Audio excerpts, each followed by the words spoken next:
Hey everybody, my name is Carrow. I am an urban fantasy author, and if you have been a watcher of my channel, you'll see that things are a little different today. And the reason that they're different is because I had a request for a more detailed approach about how to do outlines, and it's just one of those things that I think having a visual representation is actually going to be a lot more beneficial. So for the purpose of this video, we are definitely going to be looking at part of the reasons why I outline the way that I do, and I'm going to show you guys some screenshots. This video will be long, so if you guys want to take a moment, get a drink, maybe a notepad or whatever you want to do, go for it. Okay, so without further ado, the one thing I do want to make clear is that outlining the way that I'm showing is basically what works for me. I do this for a certain number of reasons, which I try to explain throughout the video, but again, just keep in mind that what works for me does not work for you. If you think that something's overkill and you don't want to use it, you do not have to use it, but if you would like to adopt some certain things that I do, knock yourself out. Some of the things that I have in this video, I do try to have available for you. You can make a copy of it, and then you can alter it however you want to. It's yours, it's free, do whatever you want with it, baby. So when it comes to actually working on your story and trying to figure out what you want to do, you have to ask yourself a couple of questions. First off, what is your story going to be about in one sentence? You definitely need to figure that one out, because a lot of times when you have to go and do your elevator pitch or you have to talk to a publisher, being able to summarize your story in one sentence is going to show that you have control over your story, that you understand it, and you're able to concisely communicate with it.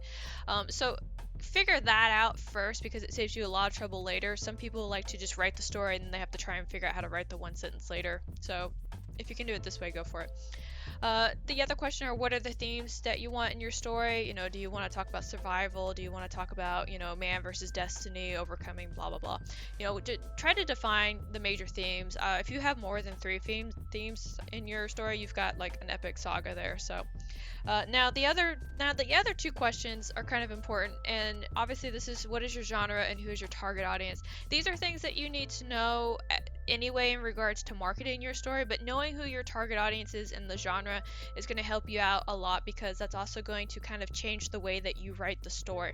For example, I read they called it a dark fantasy adult. And I got done reading it, I was like, this is not dark fantasy adult, this is YA with, mature themes. But that was how they marketed it. But if they had done the marketing a different way, then they probably would have had a much wider audience, or a more appropriate audience. And if you actually go and read the comments on that book that I'm referring to, a lot of them are actually commenting that this is not the target audience for, so on and so forth. So nail that out, make sure you're writing the right genre, and make sure that you are writing to the right people, because if you miss that up, then it just gets really bad.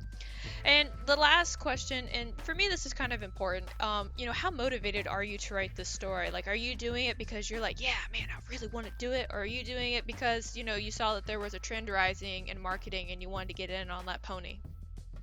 The next thing I would tell you to do is, you answer those 5 questions, I would tell you to let the story idea stew. Usually what I do, and again, Carrow thing, is if I get a story idea and I'm like, that could be a lot of fun to do, I will jot it down on a note card or in my planner, and then I will write a note to myself to come and visit it again in a month. And the reason I give myself that much time is because if I really am engaged with the story or the story concept, I'm still going to be thinking about it even after I jotted it down. If I go back, later and I look at the note that I left myself about the story idea and I'm kind of like, not as interested in that as I thought, that's going to save me a lot of grief later, because if you're not engaged with your story and you're not motivated to write it, and it's not kind of like gnawing at you to like be out into the literary world, then that will transfer into your writing and your readers are going to pick up on that. And of course, the golden rule of thumb is that if you are not motivated to write the book, why would anybody be motivated to read it? Okay, so now you've let your story set, right? You've thought about it, it's kind of gnawing at the back of your brain, you're itching to start writing it. You've got that motivation, it's there, you just want to write the story. Now we're going to ask some character questions, and there's a big difference between a plot-driven book and a character-driven book, and I can tell you for a fact that most people want a character-driven book. And the big difference is when characters are kind of propelling the plot and characters aren't being forced to follow the plot. You can always tell when things are happening because it has to go in with the plot line.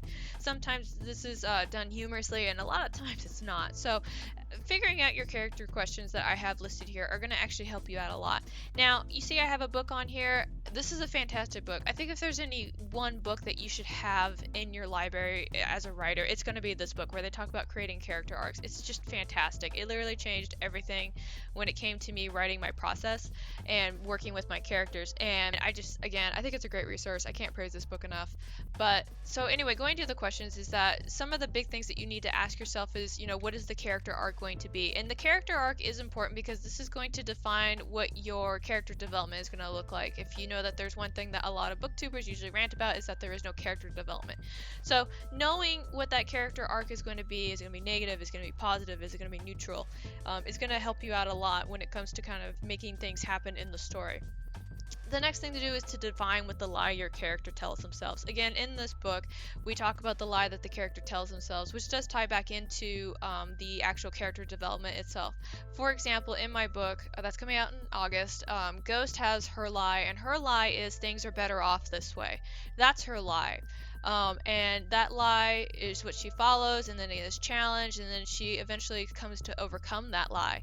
And you kind of get to watch that transformation in the story. But trying to, defining what your character lie is going to be huge. Now, number 3 is what is the character agency for the other characters. Now, this is coming from my personal experience, because when I was first writing and somebody read my work, they asked me what my character agencies for the other characters were, and I was a new writer at the time. I didn't understand what they were asking. And they explained it to me, and basically what they were telling me is that I had several static characters who only responded when my main character would walk into the room. Otherwise, they were just kind of not doing anything. Giving your characters agency, having them go and do things, having them have their own things that they have to do is a really good way to stop them from being static characters. And sometimes this can make really good conflict. For example, Ghost at one point has an issue and she has to go talk to Vanya, and she's like, I need you to help me with this thing. He's like, I'm busy. I have this other thing that I need to do, right? Instantly kind of raises the stakes, and they have to argue back and forth. But you have to make sure that your character agency does, it is reasonable within the course of your book. Now, I put this as number 4. Usually I have this as number 1, but you have to define and flesh out your villain. I can always tell the moment I read a book that the villain is just used as a plot device, and it drives me nuts. What you need to do for your villain is however much effort that you put into your character, just 10% more, put that into your villain. Everything that you do to make the main character, do that for the villain and just put a little bit more in there. Always remember that your story is about how your hero reacts to the villain, not the other way around. Alright, next up is research. I did a whole video about research. I talked about how important research is. I'm not going to rehash all of that, but what I am going to tell you is do enough research that is needed for your book. If you're writing a space opera, you might have to know a little bit about space. You might have to figure out some stuff about gravity, but the one thing I would tell you is to make sure that you just do enough to get started. In here, you see that I have 10 years is too long. I put that in there because I know someone who spent 10 years researching different elements for their book. That person could have written the book, could have had it published, all sorts of things. I typically, when I have to do something, I will research enough to kind of give me the foundation of where I need to go. If I get stuck, I'll go and research a little bit more. But if I spend more than, I'm going to be honest, if I spend more than a week trying to research something, then that's just too long. Do what you can to get started, because your book's not going to write itself while you're looking up facts. Alright, so at this point in the video, I'm going to show you how I do a lot of my outlining. This involves a lot of Google products, so if you are a Google user, I will make sure to have those templates down below in the comments for you. Again, you are free to use these however you want, alter them, copy them, I don't care. These are tools made to help you get the boat going. So, let's go ahead and switch screens. Alright, so welcome to my Google Drive. Google Drive is something that I actually use with a lot of frequency because I've encountered a lot of PC issues in the past, either at work or at home, where some of my material has been lost or corrupted. You name it, it's happened, and Google Drive has just always been there to save me in my time of need, so I frequently use it pretty much all the time. And for the sake of showing you pretty much my outlining process to help you understand it a little bit better, we'll have to start from ground zero and build all the way up. Now, what you're looking at right now are folders that have to do with a number of stories or works that I have in progress for my current series for the Ghostwalker Chronicles. Now, if you take a look here, I have these numbered right here, and that's because Google will sort things not always by last modified. You can do that, but it's going to usually sort it by whatever order you want to put it in. And just for the sake of having continuity with my books, I put numbers in front of it. So, Ghost Story 00, that was just something that I was doing a long time ago that I'm probably not going to revisit, but I keep it.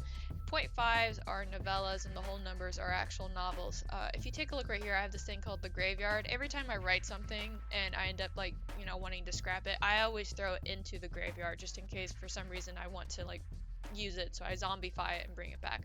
But let's go ahead and let's start with this process. Alright, now the first thing I'm going to do is I'm going to make a folder for this novella that I want to do, and because it is a novella, that's going to be a 2.5 because it's coming right after King of Pucks, and we are going to call this land. We will call this Two of Lovers. And the reason I'm doing the underscore is because every time I hit space, it stops the recording. So, and then I'm going to give it a color too, because I'm that weird person. This is how you change colors. We will make it that one. Alright, so we're going to call this Two of, I still spelled lovers wrong, but that works fine. Alright, so first thing I'm going to do is I'm going to make a Google Doc. Now, you saw that share thing. That's because I share this drive with my husband. I frequently ask him to come and peek at things in here, so that's why he does that. So first thing I'm going to do, I call this the word vomit.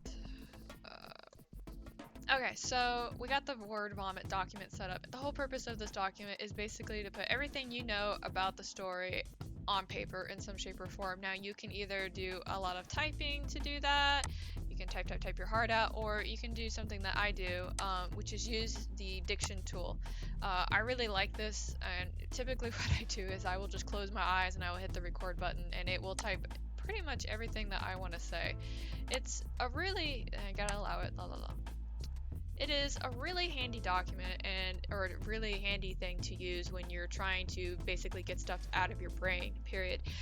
It does take some getting used to, period, because you have to get used to using certain things that you're not used to doing, question mark. And once you get used to that, it's pretty easy. It's just using a different part of your brain, period. Diction does take some getting used to, but I mean, once you just kind of get into the habit of it, you'll do it without thinking. Now, you will notice that there are some inconsistencies between what you say and what the mic picks up, but again, it's better to just get it out of your brain and put it on, something that you can start moving around and analyzing.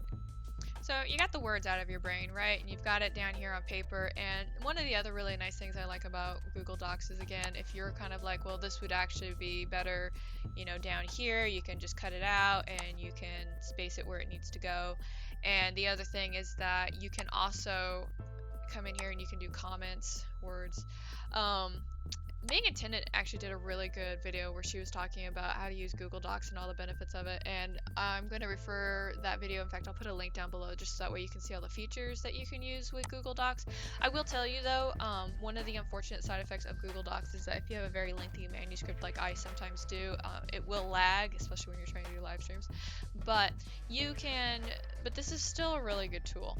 Now, I won't lie, you're going to spend a little while working with the word vomit and kind of reviewing it. My recommendation is that when you do the word vomit is that you get it all out and then you walk away from it for like a day or so, and then you come back and you take a look and you see where you really want to move things and put it where it needs to go. If you can get somebody to actually look at this with you or look at it and kind of, get their input about certain like events that happen, then that will help too. Because sometimes having that outside perspective is really going to shed light on some areas. For example, I would think that this part right here is really fantastic, but my friend will come in and be like, come in and say, nope, not good. And that's just things that you have to take into account. And if you're not super sure about your friend's comment about them not liking something, you can again ask somebody else and just get like another person's point of view. It's just all part of the creative process.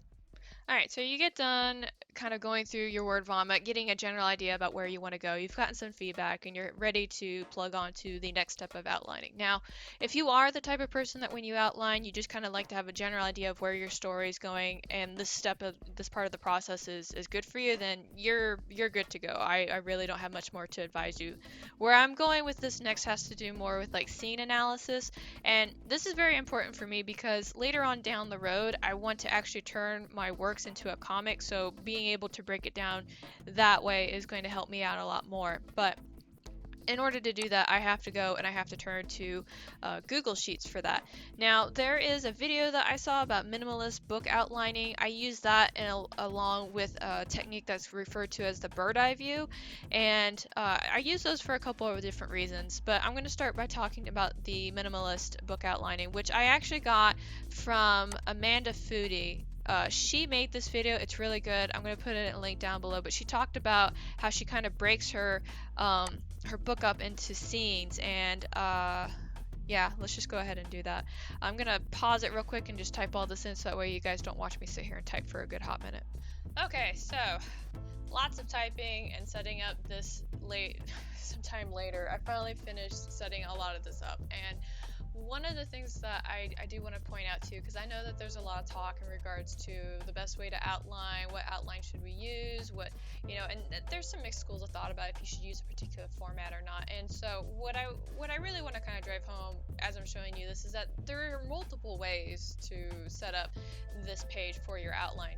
Now, right here, what you're looking at is the beat sheet for Save the Cat. These are all the beats that happen within it. And right here, I have the hero's journey. This is the hero's journey. These are all the main things that happen within the hero's journey. Ordinary world, call to adventure, blah, blah, blah, blah, blah. I also went and grabbed Megan Tennant's way of doing outlines, and I'm not going to dive too deep into that. I will put a video down on there. She does explain what all of these mean in some pretty lengthy detail. And if this is something that works for you, this is what works for you. I am a very simple person, so I have a very simple way of doing this. Now, what this is supposed to be doing is you're supposed to use pretty much like a 3-word summary for each scene. This is supposed to be more like a scene tracker, and the reason I like doing this is because I can see where I'm focusing a lot of my attention at when it comes to crafting my stories. And I like to do it this way because if you sit here and you use too many beats, this can kind of get distorted a little bit. But if you have something like this, you can kind of track where you are spending the majority of your attention and time at. Now I'm going to pause the video again and I'm going to fill this in for you. Okay, so I went in and I just threw some random words in here, and one of the things that Amanda Foodie pointed out is that this is a really good way, as I mentioned earlier, to kind of see where you are spending a lot of your time at. So for example, as you guys can see here, you can see that there's a trend of some stuff happening right here. A lot of stuff is happening in Act 2, and then it quickly kind of like comes to an end here in Act 3. And that's typically how it's done. If you find that you have a lot of stuff going on here in Act 1, not so much stuff happening in Act 2, and then a bunch of stuff happening in Act 3, you may want to revisit that. Okay, so I wanted to show you guys an example about what I'm talking about in regards to kind of seeing where there might be an inconsistency. So what I've done is I took this outline that I have for 10 of Brownies, which is the novella after Queen of Swords and Silence, and I kind of did a quick snapshot, and I can already see that I have a problem because I have a lot of stuff that's going on in setup over here in Act 1, but that's not really transferring over into Act 2. Act 2, I should be having a lot more going on. Like, it should look a little bit more like this. If you take a look, if you look at this, you can see the reverse bell curve that Amanda Foodie talks about, where I have some stuff happening here, the bulk of my story is happening here in Act 2, and then of course it tapers off into Act 3, because Act 3 is pretty much the shortest part of the story. And so this is why I think that it's really useful, because it does give a really good kind of like bird eye view about where parts of my story are. So the image I showed you before is actually the current setting or the current setup of my novel, so I have to go back and kind of eyeball a few things and see if something needs to be moved, and if so, where, or if I just need to put in content where it needs to go. I already know that there's a lot of stuff in the midpoint I need to do, so that's just something that I can use to identify it. And for those of you wondering why I have some of these in different colors, that's just to help me identify the different POVs that are in the story, so I can see who's getting the most attention when it comes to the story. Now, what I do is I actually go through and I do a scene outline. I do the scene outline, and then I come back and I use the 3-word summary to fill in this chart that you see right here. And that's just how my brain works. I have to do the scene outline before I do anything else. That way I can kind of see what is going where, and then I can move forward after that. Now, I know that there's a lot going on this screen, but I will explain it to you. First thing first is that I just have the scene number. What number is this? You know, is it scene 1? Is it scene 2? Is it scene whatever? And then I have the 3-word synopsis because I don't always have time to read everything that I have written in the synopsis, so just giving myself a 2 or 3-word summary is really good. And I typically use whatever that summary is going to be on the minimalist sheet right here. Now, obviously, I have to include a whole bunch of things, and just for your context, the reason that I'm including all the things that you are seeing in here isn't because I'm OCD with what's going on. The reason is because later on in the future, I want to take my works and I want to put them into a comic, and in order to do that, I have to include certain things in here for the producer and for the artist, and it's also a really good idea just to kind of know what's going on with these things. Now, obviously there's the setting. Where is the place happening? The time of day, inside, outside, whatever. What is the purpose of the scene? I think that this is probably the most important question to ask that some people don't always understand. What is the purpose of the scene that you are writing? Are you doing world introduction, rising conflict? Are we doing like some character development? Like, what is the purpose of the scene? And I typically have like a drop down. I didn't include this, but I have a drop down in here where I can just put that in there. Granted, at the same time, your scene may have more than one purpose. You may be doing character development along with world building, so on and so forth. But it's always really important to know what the purpose of your scene is. If it's there just to watch somebody be cool, probably don't need that. The other thing is, did anything change with the scene? You guys have all heard the discussion about how you got two people that come in. There's a scene where they talk about the weather and they leave. Well, what changed? What happened in that conversation? They may have talked about the weather, which usually they advise you to not do. But was there some kind of, strange engagement going on, like were they secretly passing messages, so on and so forth? The other thing is tracking characters. I'm really bad about this, but I have to track characters who are on scene and off scene. And the reason I do this is because I find that I end up deleting a lot of characters. For example, in book 2, I had about 22 characters, and then by the time I got done doing my outline and seeing who was on scene and off scene the most, I was kind of like, you know what, I really don't need that person because they're only really in 2 scenes and they're not doing anything detrimental. They're not changing anything and they don't have a strong purpose. I will probably consider axing that character if it works. Now, the second most important thing when it comes to this is your antagonist, and my antagonist always gets their own category because I need to know what the antagonist is doing. You can't have this be a static character. They always have to be doing something because your hero is responding to your antagonist, so it's always important to know what they're doing, what actions are they taking, so on and so forth. And the one thing that I have right here, you see I have plots 1 through 4. I usually just put an X in here depending on what the plot is, just to say that this scene is relevant to that particular plot point. You don't have to really type a lot in there. I mean, you can if you want to. So for example, like, you could say that this is romance. This is the romance. In this scene they meet, in this scene they kiss, in this scene they do other things, right? So that's just some things that you can kind of type in there. I usually just, unless I really need to explain it to my editor, I just put an X saying it's relevant to this particular plot point. And sometimes you'll find a scene, just like it has multiple purposes, will also have multiple scene applications as well. So that's how I pretty much break that down all in Excel. It's a lot of information, I know. Okay, so this is another step I take, and again, I don't take this to be OCD with the entire process. I take it because, as I said earlier in the video, later on I am going to be working with an artist, and having all this information in one place is going to be really useful. And so, as I mentioned, there is the Minimalist tab. I've got the screen outline that I mentioned, and so another one that I have is going to be a character tracker, and this is basically me just tracking characters who are in the story. Now, obviously, in this particular thing with the 10 of brownies, Gravewood is a character. Manor is a character. We have Ghost, and then of course we have the murder chickens. That's Fred, Blick, Quee, Hick, Slick, Glick, Snick, Flick, Wick. If you're wondering where I got all those, I got it from a movie about Snow White. And let's see, who else is going to be in this? Let's see. You know what? You know who's not in here? Vanya. Vanya's in the book, but I haven't written him. I have to put him in there. Ratatosker needs to be in there. I have to go back and add him. Goodfellow is in there. Who else is in there? Oh, David makes a cameo. David's in there. Um, Lord of the Wood. Lord of the Wood is in there. Let me see who else is in there. Oh, how did I forget him? Briar is in there. Ivy. Yeah, this is the fun part where you sit there and you have to figure out all your characters. And then we've got the brownies who are in there, so that's Awi. I gotta give these people names. Hold, please.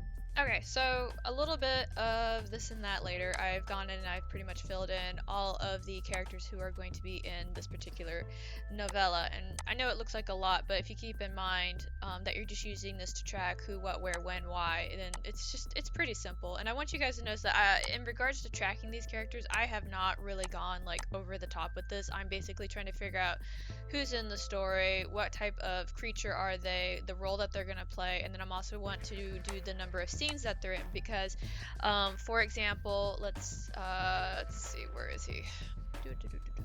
So Goodfellow's in this book, right? Goodfellow's only in here for 2 scenes, right?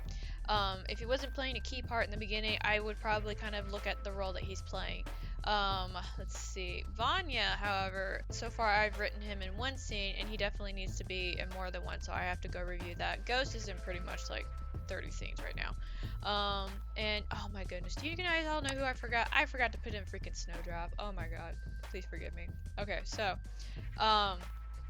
and this just helps me track the characters. Now, typically what I do is I'll go and I'll make this entire spreadsheet that you guys are seeing, and then I will go and I will put it in my series Bible. Now, I do my series Bible pretty much with Google Sites, and I don't publish it. It's just really for me. That is not the name of this. I've changed this name. Excuse me, please. 10-0 brownies. Okay. It's 10-0 brownies, but whatever. And what I'll do, so right here where it says outline, I can go down here to where it says attach sheets, and I'm going to go find the sheet that I recently did. It pops up, see, here it is, and I will hit that. Come on. Insert.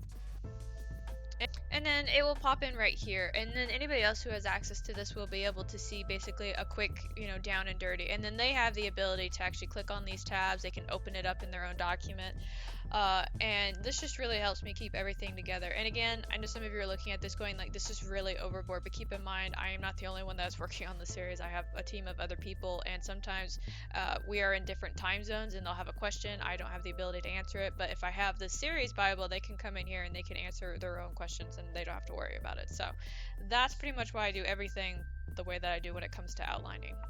Now, obviously I have a question. The question is, what outline process works really well for you? Do you need like something typed up in Word? Do you have to go overboard like I do and use Excel? Or, is writing like stuff on note cards, beneficial for you? I know that one of my writer friends who I meet up with weekly, he writes everything on Post-it notes, and then as he finishes the scene, he takes like the Post-it notes down from his board, and that works really well for him. But, just for the sake of other people who are kind of watching this video, would you be willing to share your process and maybe explain how that works for you? Last things I want to cover real quick before we end this video is that my book Queen of Swords and Silence is coming out on August 9th. The pre-order giveaway is still going on. Winners will be picked on August 9th. All you have to do is basically take a screenshot of your purchase confirmation, put it in the thing that I have attached down below, and the winner will be picked on August 9th. I have all the details about that, described in the comment section below. Also, this month's newsletter, everybody's gonna be a winner. I got some really awesome stuff that I'm gonna share with you guys, and I can't wait. But anyway, my name is Carrow Brown. I have talked to you about outlining today. I am really appreciative that you came today, and I hope that you all have a really good weekend.